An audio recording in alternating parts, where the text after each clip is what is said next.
Iran ও Israel যুদ্ধে গত ৩ দিনে তেলের দাম বৃদ্ধি পেয়েছে প্রায় ৯%।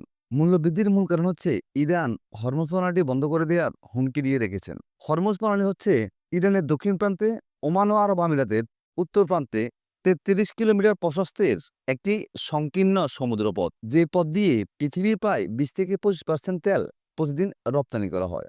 গড়ে প্রতিদিন এই পথ দিয়ে রপ্তানি করা হয় ১,৭৮,০০,০০০ ব্যারেল থেকে ২০,৮,০০,০০০ ব্যারেল পর্যন্ত। এই পথ দিয়ে তেল রপ্তানি করে সৌদি, কুয়েত, কাতার, ওমান, আবুধাবি, ইরাক এবং ইরানের মতো দেশগুলো। আর তাই গত ৩ দিনে তেলের দাম বৃদ্ধি পেয়েছে প্রায় ৯%। এছাড়াও বিশ্বের তেল এবং গ্যাস কোম্পানির শেয়ার ক্রেতারা তাদের শেয়ার বিক্রি করে দিচ্ছেন এবং তারা ইনভেস্ট করছেন স্বর্ণ এবং ডলারের উপর। আর তাই স্বর্ণ এবং ডলারের দাম বৃদ্ধি পেয়েছে। এর সাথে বৃদ্ধি পাচ্ছে তেলের দামও। ইরান যদি এই পথটি বন্ধ করে দেয়, সবচেয়ে বেশি ক্ষতিগ্রস্ত হবে কাতার, কারণ কাতারের প্রায় ১০০% তেল এবং গ্যাস রপ্তানি হয় এই পথ দিয়েই। ইরানের এই পথ বন্ধ করলে ঘা লাগতে পারে আমেরিকারও, কারণ এই অঞ্চলে আমেরিকার প্রচুর পরিমাণে নৌঘাঁটি আছে। কোনো প্রকার যুদ্ধ আমাদের কামনা নয়, তবে দুঃখজনক হলেও সত্য, ইরানকে কোনো মুসলিম দেশ সরাসরি সাপোর্ট করছে না।